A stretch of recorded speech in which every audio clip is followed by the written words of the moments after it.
Romans chapter 2, verse 6 through 10. This passage is structured in a way that's really interesting because it's structured in a way that's meant to draw our attention to it and realize, oh, this is important. It's called a chiasm or chiastic structure.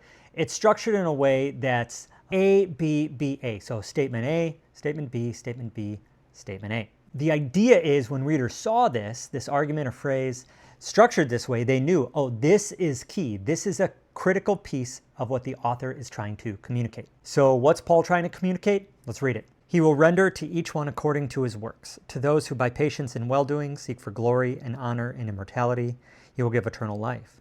But for those who are self-seeking and do not obey the truth, but obey unrighteousness, there will be wrath and fury. There will be tribulation and distress for every human being who does evil, the Jew first and also the Greek, but glory and honor and peace for everyone who does good, the Jew first and also the Greek. So to sum it up, here's how God judges the good, the bad, and the good.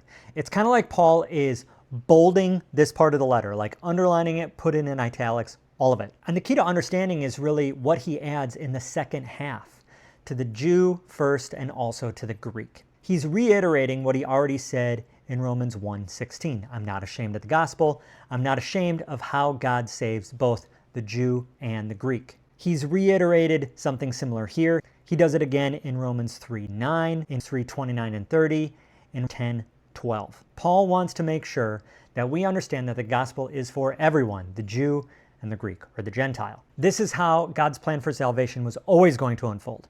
To the Jews, for the Jews, through the Jews, to the Gentiles, to us. And knowing that this is really important, we have to look at where it falls in the letter. It comes right after Romans 1, where Paul is talking about people who have rejected God and turned away from him. After the beginning of chapter 2, where he talks about a different version of rejecting God, which is becoming self-sufficient, self-reliant, self-righteous. Someone who believes in God but doesn't trust in him, trusts in himself, which is a way of rejecting God's love, mercy, and grace. So Paul just summed up these two groups of people and now comes and reminds us, hey, God judges everyone the same. God saves everyone the same through Jesus. I think it's important to remember this because we can sometimes look at people in Romans 1 and think, oh, of course, God would judge them, reject them because they've rejected him.